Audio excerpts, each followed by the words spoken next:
La historia del último presidente electo de Argentina puede comenzar a ser contada a partir de los hechos que atravesaron a este país de Sudamérica, convertido en el final del 2001 en el centro de las noticias periodísticas con el abrupto final del gobierno de Fernando de la Rúa. Doctor Don Fernando de la Rúa. El periodo presidencial de la Rúa se inició el 10 de diciembre de 1999, con el triunfo de la alianza integrada por la tradicional Unión Cívica Radical y el Frepaso, venciendo en esa ocasión al candidato del justicialismo, Eduardo Duhalde. La alianza reemplazó en el gobierno a Carlos Menem, quien mantuvo el poder en la Argentina durante 10 años, periodo en el que los medios de comunicación acuñaron frases como concentración económica, exclusión social y relaciones carnales con los Estados Unidos. God bless you, Mr. President. God bless your country. And God bless our America. Pero la alianza creada para vencer al justicialismo terminó en fracaso. La primera baja importante en el gobierno de la coalición fue la de su vicepresidente, Carlos Chacho Álvarez, quien renunció al año siguiente. No renuncio a la lucha, renuncio a un cargo con el que me ha honrado la ciudadanía. Tras su ida del gobierno, todo el proceso comenzó a acelerarse. La verdad que hay que tener mucho estómago para uno compartir un sistema que la gente sospecha cómo funciona. Sumiendo a la alianza en una profunda crisis. Quiero decirles a los argentinos que lo lamento, pero que aquí no hay crisis. El agravamiento de la situación lleva a Ricardo López Murphy a hacerse cargo de la economía del país. Tras la renuncia de José Luis Machinea, el primer ministro del área. Esto tiene dos importantes beneficios. Su plan de rebajas de sueldos y recortes en la educación, entre otros, lo obliga a despedirse de la función pública a solo 16 días de asumir. Rápidamente se hace cargo Domingo Cavallo, exministro de Relaciones Exteriores y de Economía del pasado gobierno de Carlos Menem. Una de sus primeras medidas impopulares fue el recorte del 13% a los sueldos de los empleados públicos y a los jubilados. Su plan de defender la convertibilidad a toda costa acorta el gobierno de Fernando de la Rúa. Sus 4 años de mandato se redujeron a la mitad. La alianza está unida, el gobierno sigue. La fuga de miles de millones de dólares, amparados por la libre disponibilidad de entrar y salir del país, ponen en rojo las reservas monetarias. Una vez más, los llamados fondos buitres y los capitales golondrina abandonan la economía argentina.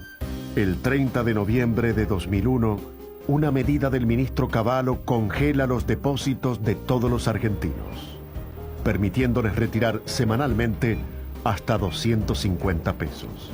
Argentina comienza a paralizarse. Largas colas en los bancos generan un rápido rechazo de la sociedad a las medidas que apuntan a sostener la convertibilidad monetaria en el ya casi imposible 1 a 1 con el valor del dólar.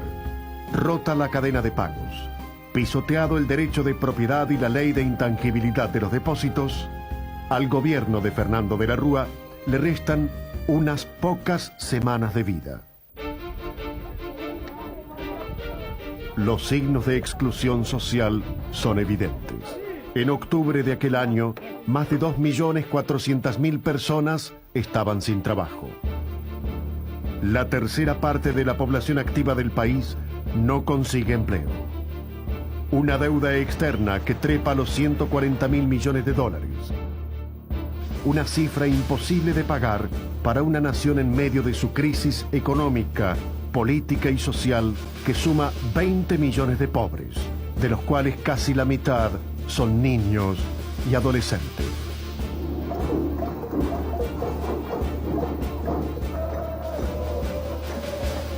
No tarda en hacerse sentir la respuesta de aquellos que ven atrapados en los bancos y en distintas entidades financieras todos sus ahorros.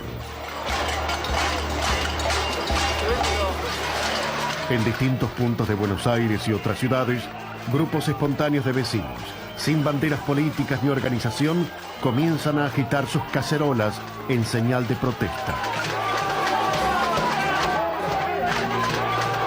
La idea es rápidamente imitada por miles de personas. La crisis llega a su punto crítico.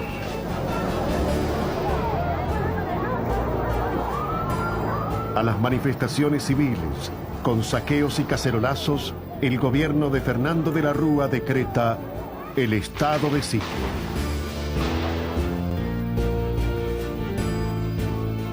El final se acerca. Se cree que la renuncia de Domingo Cavallo, el 19 de diciembre, y un ofrecimiento a las fuerzas políticas de la oposición de acordar la cogobernabilidad solucionarían las protestas. Pero todo fracasa.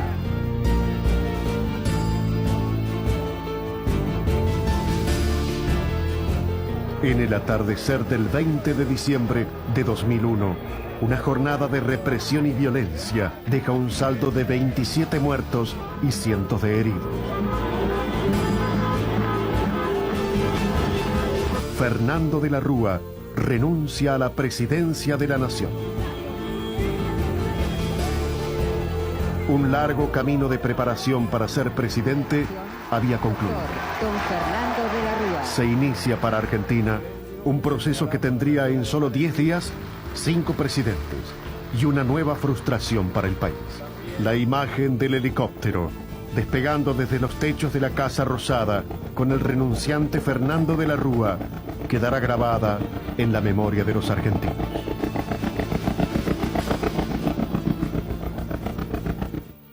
El senador Ramón Puerta, presidente de la Cámara Alta, asume provisionalmente el gobierno por 48 horas. La Asamblea Legislativa designa entonces como presidente al gobernador de la provincia de San Luis, Adolfo Rodríguez Sá, el 23 de diciembre. En el mensaje de Asunción anuncia el default, la suspensión de pagos de la deuda externa. En primer lugar, anuncio que el Estado argentino suspenderá el pago de la deuda externa. Su gobierno durará escasos 7 días, presentando su renuncia al cargo. Que presentar mi renuncia indeclinable a la Asamblea Legislativa. Nuevamente asume provisionalmente otro presidente. Es Eduardo Caamaño. Pero este será un año nuevo distinto. Un año nuevo que traerá nuevo presidente.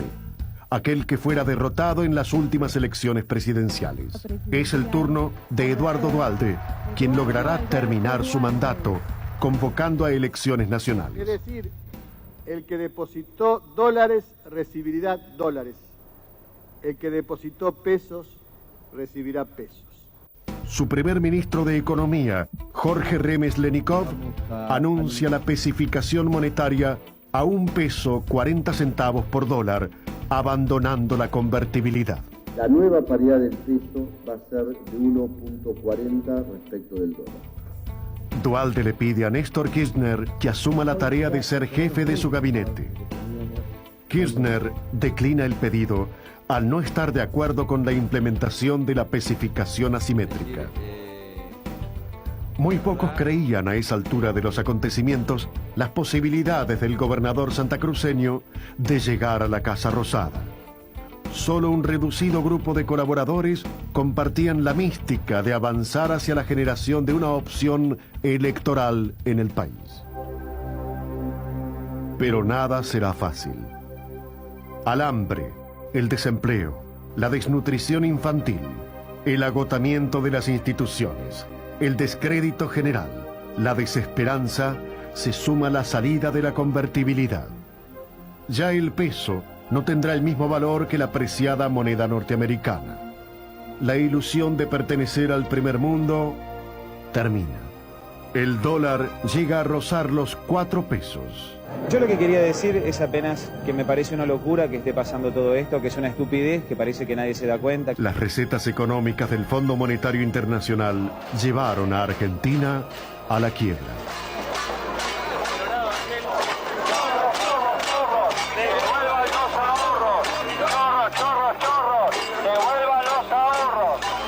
Las protestas abundan. Los bancos son el centro de los ataques por parte de ahorristas acorralados.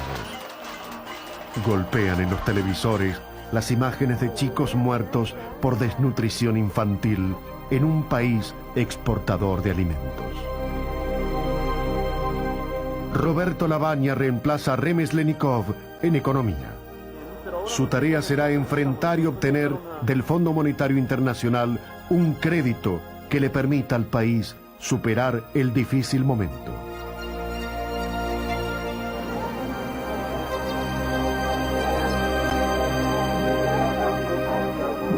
Grupos de piquetes cortan rutas y accesos a las ciudades.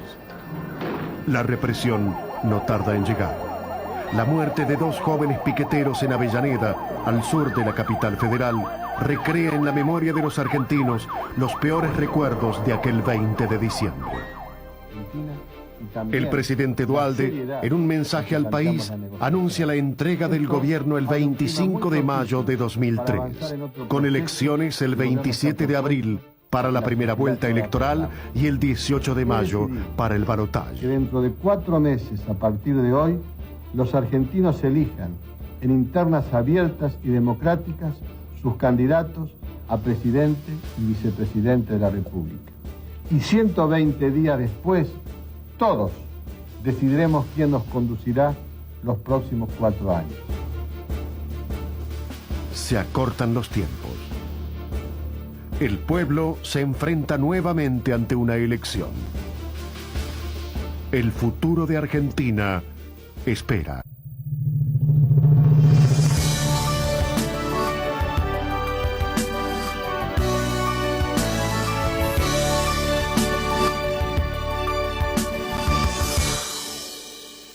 Néstor Carlos Kirchner nace en Río Gallegos, capital de la provincia de Santa Cruz, el 25 de febrero de 1950.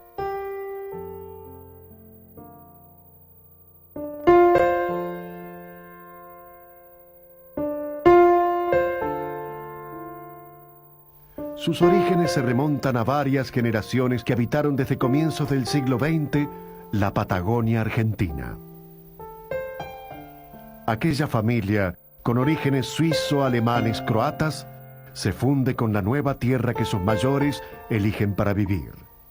Una tierra de pioneros y exploradores. Santa Cruz es la segunda provincia en extensión de Argentina, con 245.000 kilómetros cuadrados de extensión y una población de 220.000 personas. Son los primeros años de la década del 70. Como muchos estudiantes del interior de Argentina, su destino universitario lo encuentra en la capital de la provincia de Buenos Aires, la ciudad de La Plata, cursando la carrera de abogacía.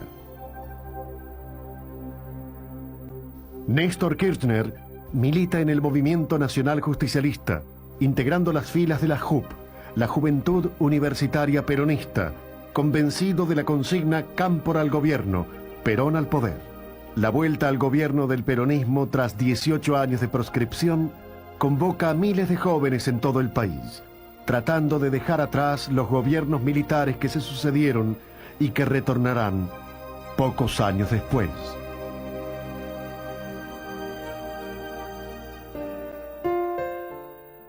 Pero la facultad no solo le da a Néstor Kirchner un título universitario. Allí conoce a su gran compañera y consejera.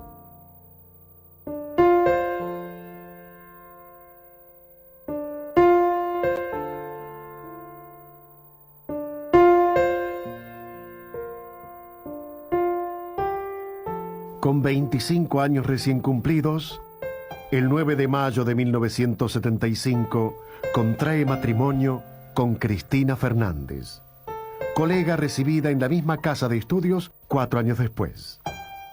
Unión de la que nacieron sus hijos Máximo en 1977 y Florencia en 1990. Cristina Fernández de Kirchner también asume la militancia política, acompañando a su marido en la gestión pública, primero como diputada por su provincia y luego como senadora nacional por Santa Cruz.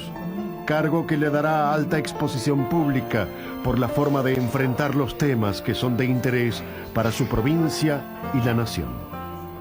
Es el año 1976. Kirchner egresa con el título de abogado de la Universidad Nacional de La Plata.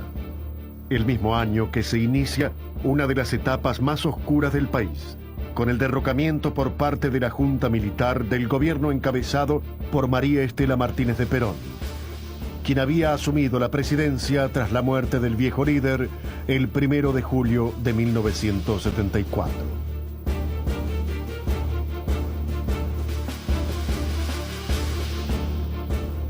Comienza una oscura etapa del país. Miles de argentinos son secuestrados, encarcelados, asesinados y muchos de sus bebés robados y entregados a otras familias con pérdida de sus identidades. Kirchner regresa a Río Gallegos, donde inicia su carrera como abogado, siendo detenido y sufriendo atentados y persecuciones, mientras en La Plata desaparecen amigos y compañeros de la universidad. Las islas australes que integran por legítimo derecho el patrimonio nacional.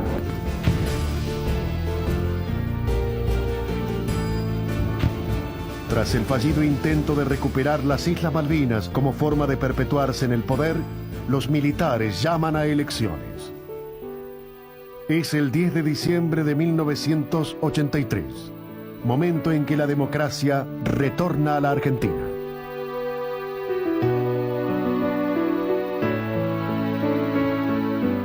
El pueblo elige a Raúl Alfonsín como presidente por 6 años. Período que el gobernante Partido Radical no podrá completar. Saqueos e hiperinflación obligan a la entrega anticipada del poder al vencedor en las elecciones nacionales, Carlos Menem, en julio de 1989. Se inicia en el país un plan neoliberal que detendrá la hiperinflación, llevando al peso a una paridad 1 a 1 con el dólar, generando desempleo y pobreza que agravarán el cuadro social de Argentina, paralizando la industria, la producción de bienes y servicios, abriendo la importación que destruye el trabajo nacional. Por aquellos años, para Néstor Kirchner, la carrera política puede más que su profesión. Ubicado por definición en la centroizquierda del arco político, formaliza la militancia partidaria, cerrando su estudio de abogado en Río Gallegos, uno de los más importantes de la provincia, abandonando de esa manera la actividad privada. Con un grupo de amigos y militantes justicialistas, funda el Ateneo Teniente General Juan Domingo Perón, donde inicia la construcción de un espacio de poder dentro del justicialismo.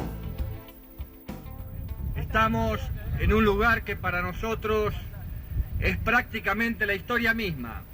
Acá, en 1981, cuando asolaba la dictadura en la Argentina, en esta casa fue la primer casa que se hizo política y donde se levantaron, después de 5 años de proceso militar, por primera vez las banderas peronistas y donde nos agrupamos 7 u 8 compañeros para iniciar esta tarea del Ateneo Juan Domingo Perón. Pero nada le fue fácil en el comienzo. Muchos recuerdan aún cuando en la lucha interna partidaria era derrotado y a la semana siguiente, con aquel grupo inicial de amigos, volvía para acomodar las sillas del local, sede del Ateneo, comenzando nuevamente con la prédica política.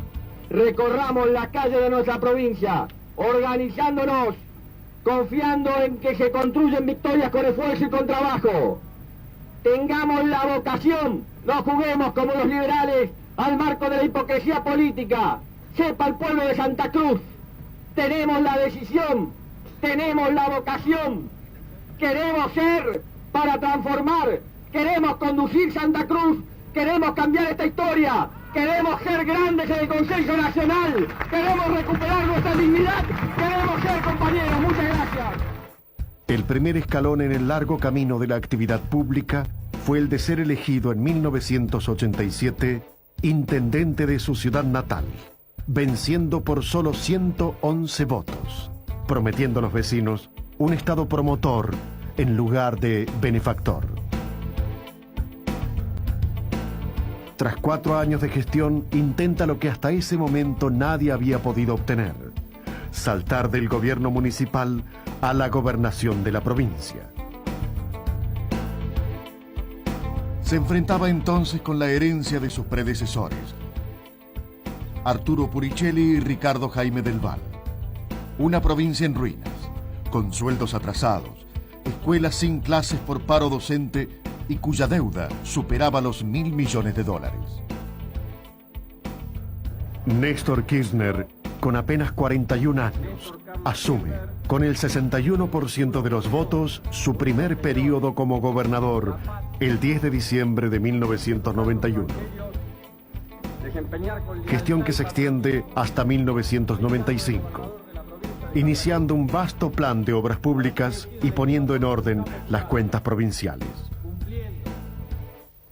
Es en este periodo donde afloran profundas diferencias con el gobierno central de Carlos Menem, por el arbitraje de la zona del Lago del Desierto y el acuerdo poligonal con Chile por los hielos continentales. Su posición de defensa territorial lleva al gobierno central al recorte de la participación de fondos nacionales a Santa Cruz y la derogación de la zona franca para su provincia. En 1994, Néstor Kirchner y Cristina Fernández representan a su provincia como convencionales para la reforma de la Constitución Nacional de la Argentina. Y la patria me lo demande. Jurando la nueva norma en la ciudad de Santa Fe. Néstor Kirchner es el primer gobernador reelecto de su provincia. Su segundo periodo al frente del Poder Ejecutivo, hasta 1999, lo encuentra con el apoyo de sus comprovincianos con más del 66% de los votos. Desempeñar fielmente. Son los años en los que se funda la corriente peronista, una línea interna del justicialismo, predecesora de la que presentará algunos años más tarde. Un espacio de debate y pensamiento político federal al que adhieren argentinos de distintos puntos del país, convencidos en que la política es la herramienta capaz de construir un país diferente. El plan de obras públicas continúa a lo largo de todo su mandato, prevaleciendo la construcción de caminos, hospitales de última tecnología en cada uno de los pueblos y en zonas rurales de la provincia. Viviendas para los habitantes levantadas con planes que permiten su concreción a través de cooperativas creadas para ese fin.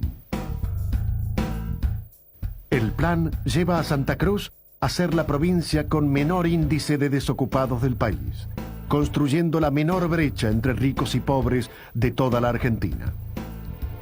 La idea de igualdad se acerca a sus ideales. Los docentes provinciales perciben los mejores salarios del sector de todo el país. Los jubilados vuelven a recibir el 82% móvil de sus haberes en tiempo y forma, cobrando sus sueldos en fechas fijas, mientras que el personal activo recibe su sueldo el último día hábil de cada mes. Situaciones utópicas en un país en crisis. Una consulta popular previa a la reforma de la Constitución provincial lo habilita para presentarse una vez más como gobernador de la provincia con el apoyo del 52% de los votos, ejerciendo su tercer mandato hasta el año 2003. El cobro de las deudas que la nación tiene con las provincias productoras de hidrocarburos deja en manos de Santa Cruz acciones de la petrolera estatal YPF, que al alcanzar el máximo valor al momento de su privatización, son vendidas, y sus fondos depositados en la Reserva Federal de Estados Unidos, el sitio donde guarda sus reservas Argentina. Luego, con el inminente default que se produciría en el país, y ante la incertidumbre que generaba el cese de pagos de la deuda externa, los $530 millones son transferidos a 2 entidades de la Unión de Bancos Suizos, monto que le permite a los santacruceños tener asegurado al menos 3 periodos anuales de su presupuesto. Es el año 2000. Su idea de participar en las elecciones nacionales del 2007 va tomando forma. Pero la realidad política le tiene previsto otros tiempos. Su obra de gobierno, su trabajo ordenado en la administración pública provincial, su transparencia, el resguardo de los fondos públicos, la defensa territorial del país, lo llevan a proyectar sus objetivos al resto de los argentinos. El puntapié inicial se ubica en la época de la inauguración del nuevo aeropuerto de El Calafate, la puerta de entrada a los inmensos glaciares que conforman el Parque Nacional ubicado en Santa Cruz.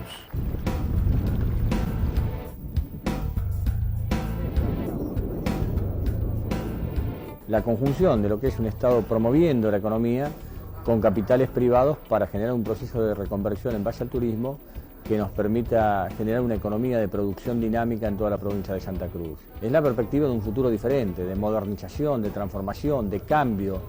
Es decir, que se puede evitar la resignación como metodología y que se puede construir desde un modelo diferente, no desde el pensamiento único, posibilidades diferentes y esperanzarnos en construir una Argentina que nos contenga a todos. Un Estado promoviendo, con capitales privados nacionales invirtiendo, generando trabajo, generando las posibilidades de una realidad en crecimiento económico, que decirlo en esta etapa parece prácticamente un sueño que pareciera una irrealidad, ¿no? Desde ese momento comienza un sinfín de visitas y actos para llevar sus ideas al grueso de la población, recorriendo cada una de las provincias argentinas. Pequeñas reuniones con dirigentes locales en salones de menos de 100 asientos. Actos de campaña que van sumando voluntades.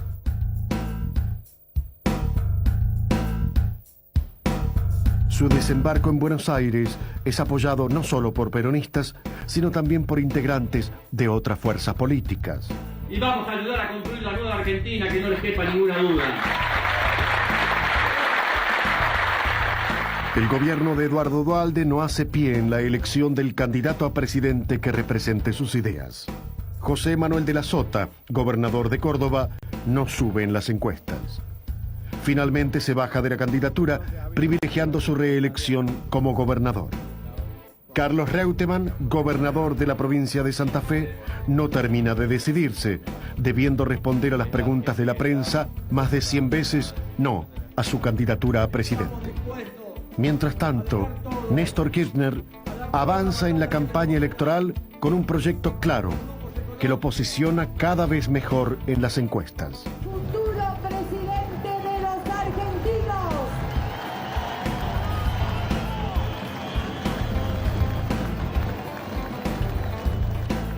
Es el momento en que Eduardo Duhalde decide su apoyo al candidato de Santa Cruz, coincidiendo en el proyecto de producción y trabajo. El ahora candidato oficial tiene al poderoso aparato justicialista de la provincia de Buenos Aires en movimiento, promoviendo su candidatura. El lugar elegido para la presentación en sociedad es la Quinta 17 de octubre, en la localidad de San Vicente, en la provincia de Buenos Aires. La mítica casona que albergara los tiempos de descanso de Juan Domingo Perón y Eva Perón.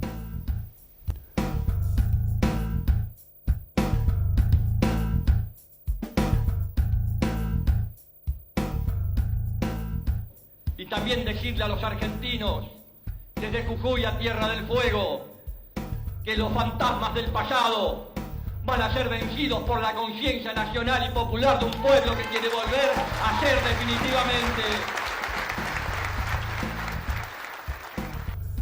Más de 300 actos de campaña, innumerables conferencias de prensa,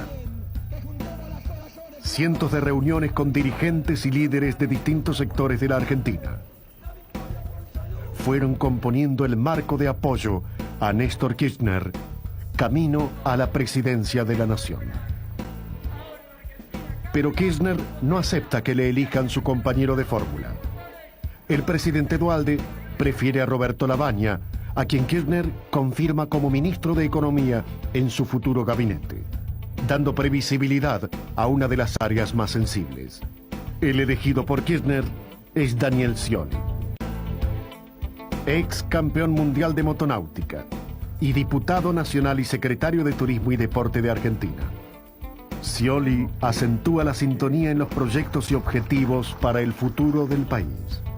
La fórmula estaba completa.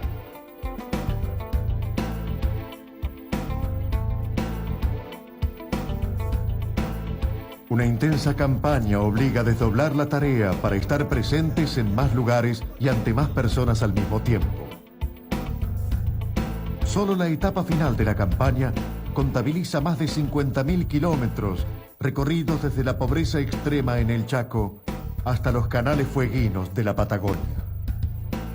De esa campaña también participa activamente la senadora Cristina Fernández, esposa de Néstor Kirchner, quien también, a lo largo y ancho del país, llevó su voz y opinión, aún a riesgo de ser atacada ferozmente por sus convicciones. Que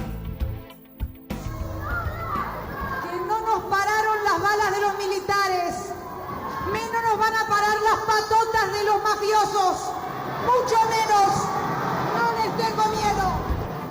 Dos actos masivos forman parte de la campaña electoral. El primero de ellos, en el estadio de River Plate, reúne a decenas de miles de personas, con el fuerte apoyo del peronismo bonaerense dispuesto a trabajar por el candidato santacruceño. Un nuevo acto, ya sobre el cierre de la campaña electoral, para definir la primera vuelta, encuentra a la fórmula Kirchner-Scioli en La Matanza. Las instalaciones del Mercado Central, ubicado en el distrito más poblado del cordón del Gran Buenos Aires, es el marco para un último mensaje previo a la veda electoral de 48 horas antes del inicio de la elección.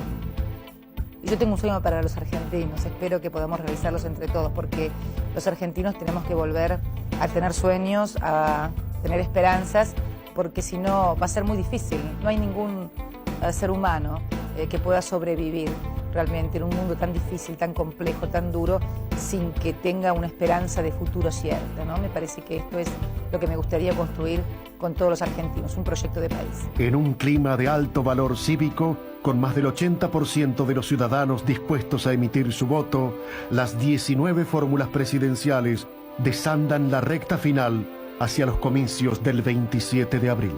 Una elección en orden y paz, que marca en solo 2 puntos de diferencia a las fórmulas que accederán a la segunda vuelta electoral con más de 4 millones de votos cada una. Carlos Menem, Juan Carlos Romero, por el Frente por la Lealtad. Y Néstor Kirchner, Daniel Scioli, por el Frente para la Victoria. Una noche de fiesta en la helada Río Gallegos, con su gobernador candidato celebrando por las calles de la capital de Santa Cruz junto a su pueblo. La ocasión no es menor. Esta podría ser la primera vez que un santacruceño llegue a la presidencia de la nación. Días antes de la segunda vuelta electoral y con la idea de reforzar la presencia de Argentina en el Mercosur, estrechando lazos con los países de la región, Néstor Kirchner viaja a Brasil, respondiendo a la invitación de su presidente Lula da Silva. Estuve con un hombre con quien comparto la idea de una sociedad más justa, con quien comparto la lucha contra la exclusión social, con quien comparto la lucha contra la corrupción, con quien comparto vivir un mundo absolutamente distinto al que nos está tocando vivir ahora. Y entonces, evidentemente, en ese equilibrio distinto que queremos encontrar, da mucha fuerza encontrarse con un presidente que tenga esta visión del mundo, ¿no? Con el fuerte respaldo dado a su persona, desde allí vuela a Santiago de Chile para reunirse al día siguiente con su presidente, Ricardo Lagos, con la idea de fortalecer el mercado común del sur, tanto en lo económico como en lo político.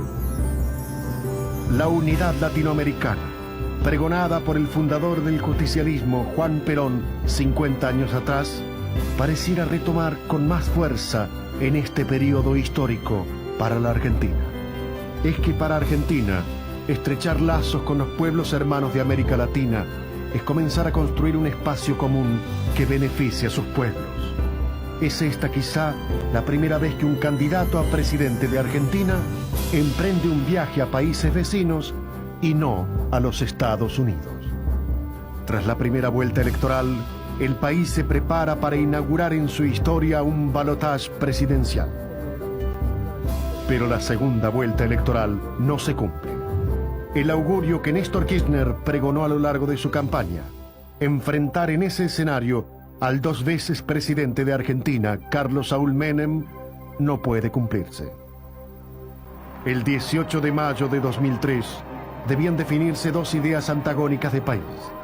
La suerte de la elección estaba echada. Las encuestas de opinión marcaban un triunfo aplastante para la fórmula Kirchner-Scioli, con más del 70% de los votos, manteniendo Menem-Romero el porcentaje de votos obtenidos en la primera vuelta.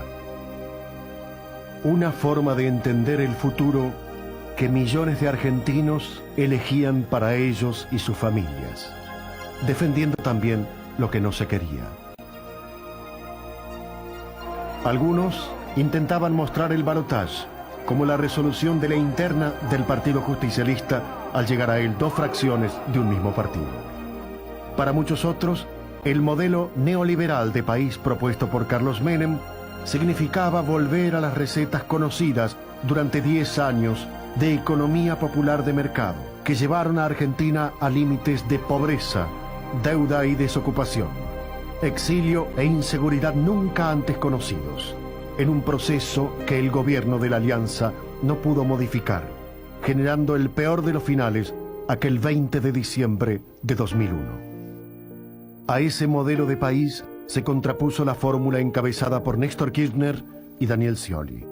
Un proyecto neo-keynesiano, donde el Estado pone al servicio del hombre su estructura para el desarrollo de la nación, generando obras públicas e infraestructura que tienden a mejorar la vida de los habitantes. Más escuelas, viviendas, hospitales, rutas y caminos. Un Estado presente, activo y promotor, con trabajo y producción para la población que es así dignificada por su propio esfuerzo. Durante 2 días, una ola de rumores invade al país. La posibilidad de abandonar el balotaje por parte de Carlos Menem desata una crisis.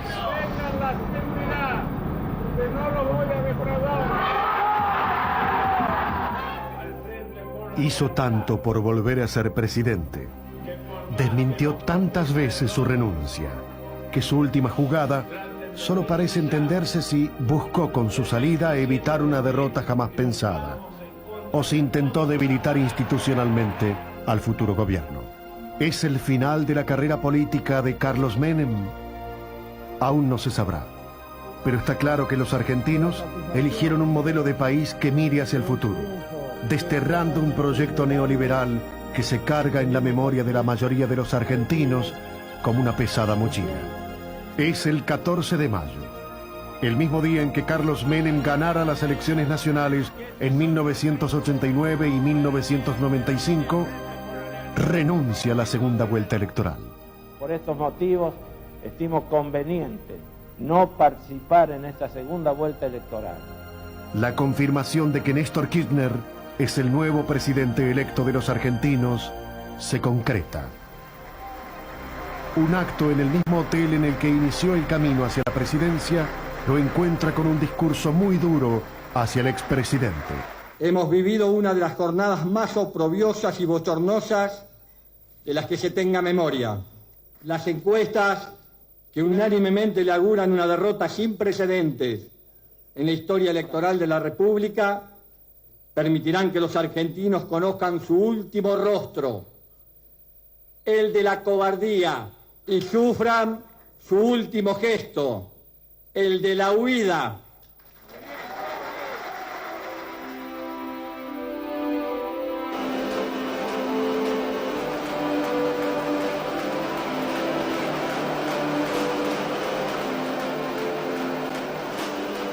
Su vuelta a Santa Cruz genera una extensa caravana hasta la Casa de Gobierno provincial.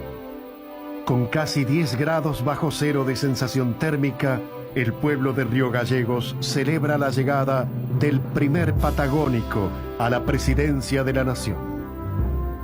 Un aire fresco del sur llega a la Casa de Gobierno. 5 días antes de la asunción, Néstor Kirchner renuncia a su cargo de gobernador de la provincia de Santa Cruz. Atrás comienzan a quedar los 11 años de gobierno provincial del ahora presidente de la Nación. Un emotivo acto ante 10.000 personas despide en Río Gallegos al gobernador y su esposa. Muy emocionado porque son muchos años de trabajo, muchos años de compartir ilusiones.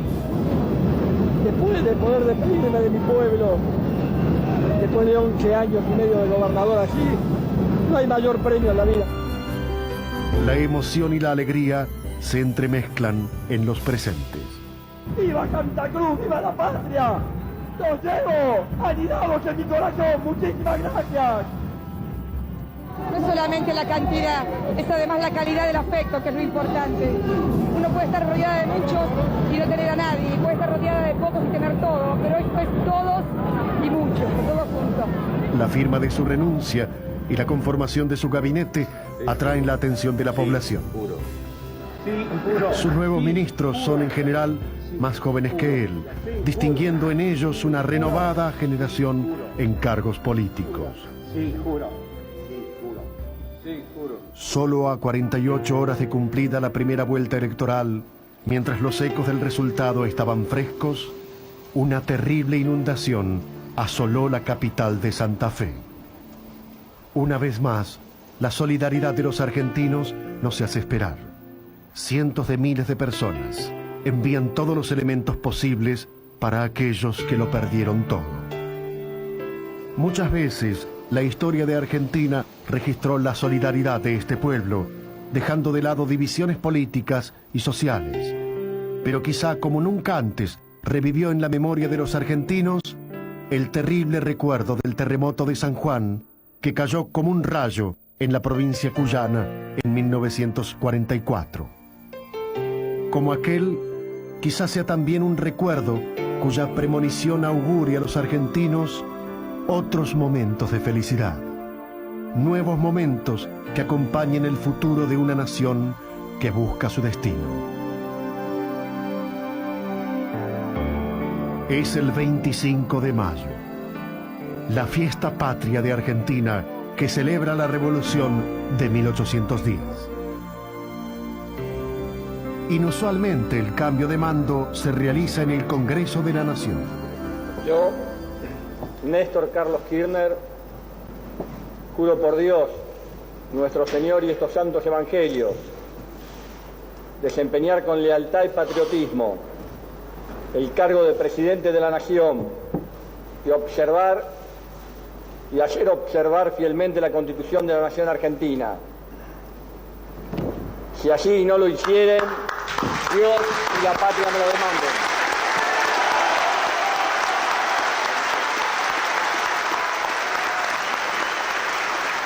El presidente interino Eduardo Duhalde cumple con su palabra, entregando al presidente electo Néstor Kirchner la banda presidencial. Queda ahora completar el mandato inconcluso de Fernando de la Rúa y gobernar por 4 años.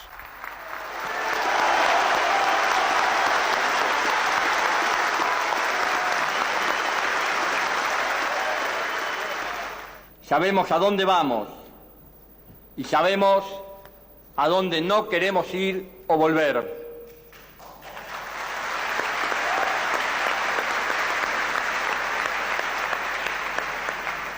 Vengo a proponerles un sueño.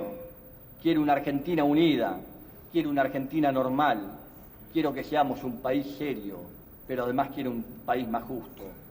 Anhelo que por estos caminos se levante a la faz de la tierra una nueva y gloriosa nación, la nuestra. Muchas gracias.